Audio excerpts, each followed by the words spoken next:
The African Queen's History Forgot. History, as it is often told, is not merely a record of what happened, but of who decided what was worth remembering. For centuries, the pages of mainstream history have celebrated emperors, kings, and conquerors, mostly male and mostly from the West, while too often casting Africa as a dark continent, devoid of civilization and leadership. Yet, beneath the layers of colonial myth and historical omission lies a truth far more radiant and powerful. Africa was not only home to great civilizations, but also to formidable women who ruled with intelligence, strength, and vision. These queens were warriors, diplomats, strategists, and mothers of nations. Their names echo in oral traditions, ancient manuscripts, and the memories of the people they led. But the world has largely forgotten them. It is time to remember Queen Nzinga of Ndongo and Matamba, Amina of Zazzau, Makeda of Sheba, and Yaa Asantewaa of the Ashanti Empire, not just as figures of African history, but as women who defied the limits of their time and changed the course of human history. In the thick forests and rivers of central Angola, during the height of European colonial expansion and the transatlantic slave trade, a young Bantu princess named Nzinga Mbande emerged as one of Africa's most brilliant and determined leaders. Born in 1583 to the royal family of the Kingdom of Ndongo, Nzinga was raised in a world increasingly threatened by Portuguese invaders. The Portuguese, hungry for control of Angola's land and people, engaged in brutal raids and sought to dominate the regional slave trade. Nzinga was not content to be a passive witness to this aggression. She was well-educated, multilingual, and politically astute. When her brother, the king, faltered in his resistance, it was Nzinga who was sent to negotiate with the Portuguese. She famously arrived at the meeting dressed in royal regalia and, seeing no seat provided for her, instructed one of her attendants to kneel so she could sit on his back, an assertion of power that announced she would meet her enemies as an equal, not a subordinate. When her brother died, Nzinga assumed the throne. Her reign would last over 4 decades and be marked by both cunning diplomacy and fierce warfare. She formed alliances with the Dutch, converted strategically to Christianity, and even adopted the title of Queen of Matamba, to consolidate power and command loyalty. But it was her military brilliance that made her legend. She led troops into battle, often disguised as a man, and resisted Portuguese colonization with unrelenting force. At a time when many African rulers were being subdued or co-opted by European powers, Nzinga stood firm. Though she ultimately made peace with the Portuguese in her later years, she did so on her terms, securing the autonomy of her people. Queen Nzinga died in 1663, but she left behind a legacy of resistance, resilience, and unmatched leadership. For Angolans, she remains a national heroine. For the world, she is a reminder that African women were never just victims of colonialism, they were its fiercest adversaries. To the northeast of Angola, in the vast savannas of what is now northern Nigeria, another queen would rise centuries earlier to challenge the conventions of her time.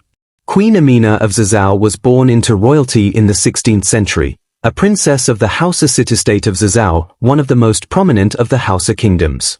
From an early age, Amina displayed qualities that set her apart from the traditional roles prescribed to women.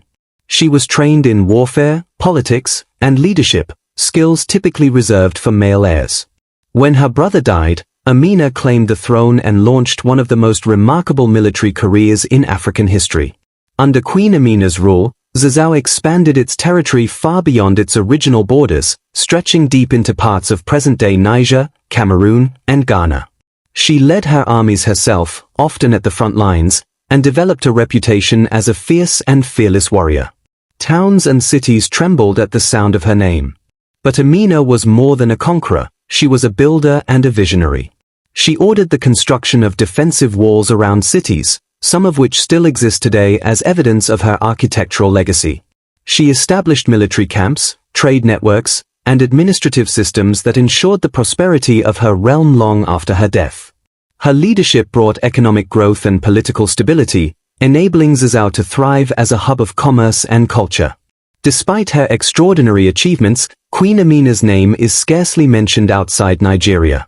But for the Hausa people and for scholars of African history, she stands as a symbol of power unconstrained by gender, a woman who ruled like a king and redefined what it meant to lead.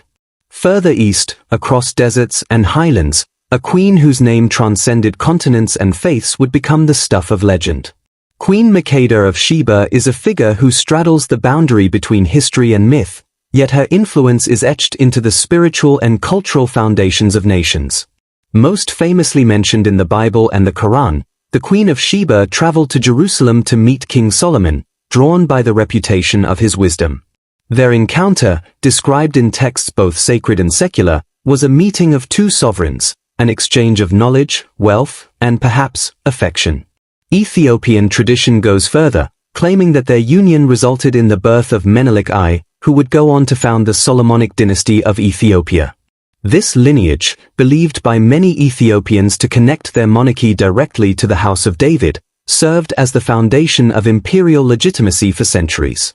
While scholars debate whether Sheba was located in modern-day Ethiopia, Yemen, or elsewhere, what remains indisputable is Queen Makeda's importance to African heritage and identity.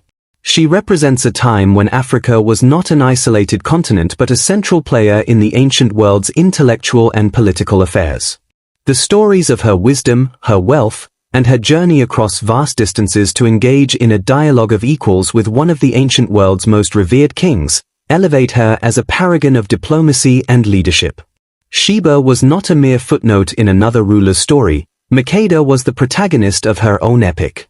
Fast forward to the 20th century, and the echoes of these great queens would be heard once more in the voice and valor of Yaa Asantewaa, the queen mother of the Ashanti Empire in present-day Ghana.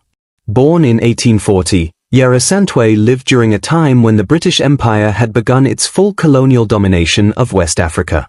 When the Ashanti king was exiled and British officials demanded the sacred golden stool, a symbol of Ashanti sovereignty and the soul of the nation, it was Yaa Asantewaa who rose to defend the pride and independence of her people. At a meeting of Ashanti leaders, she delivered a speech that would, through the ages, if you, the men of Ashanti, will not go forward, then we will. We the women will fight. With those words, she seized the moment and took command. Yaa Asantewaa led the Ashanti in what became known as the War of the Golden Stool in 1900. Though ultimately unsuccessful in military terms, the rebellion delayed British plans and deeply unsettled colonial authorities. More importantly, it marked a turning point in African resistance. A woman had stood up to empire, had rallied a people, and had reminded the world that leadership is not born of titles or armies, but of courage and conviction. Exiled after the war, Yaa Asantewaa died in 1921. But her spirit became immortal, a guiding force in Ghana's eventual path to independence. Today, she is honored as one of the great icons of African resistance, a grandmother of revolution. These queens, Nzinga, Amina, Makeda, and Yaa Asantewaa, did not merely rule, they reshaped the destiny of their people. They led not through inherited privilege alone, but through the force of will, intellect, and indomitable courage. Each emerged from different corners of Africa, in different eras and circumstances, yet their stories converge in a shared defiance of limitations. They were women in a world that often denied women power, and Africans in a world that would later seek to erase Africa's past. They were builders of cities, protectors of sovereignty, keepers of culture, and challengers of empire. Their stories force us to confront the omissions of mainstream historical narratives.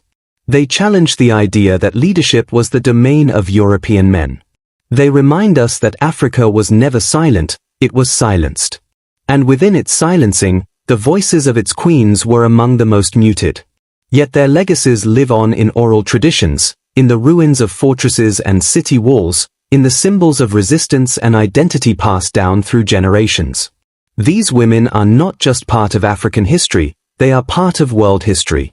Their inclusion is not a matter of charity or revisionism, it is a matter of truth. To remember Queen Nzinga is to remember the unyielding defiance of a people against colonization. To remember Amina is to remember that courage knows no gender. To remember Makeda is to remember that Africa's intellectual heritage predates and informs that of many other civilizations. To remember Yaa Asantewaa is to remember that even in the face of overwhelming force, a single voice can ignite a nation. History is a mirror that shows us not only who we were but who we might become. In the reflections of these queens, we see not just the power of women, nor merely the resilience of Africa, we see the universality of the human spirit striving for freedom, dignity, and purpose. And in remembering them, we do more than recover lost stories. We restore truth, we honor legacy, and we offer future generations a fuller, truer, more inspiring vision of what leadership can be.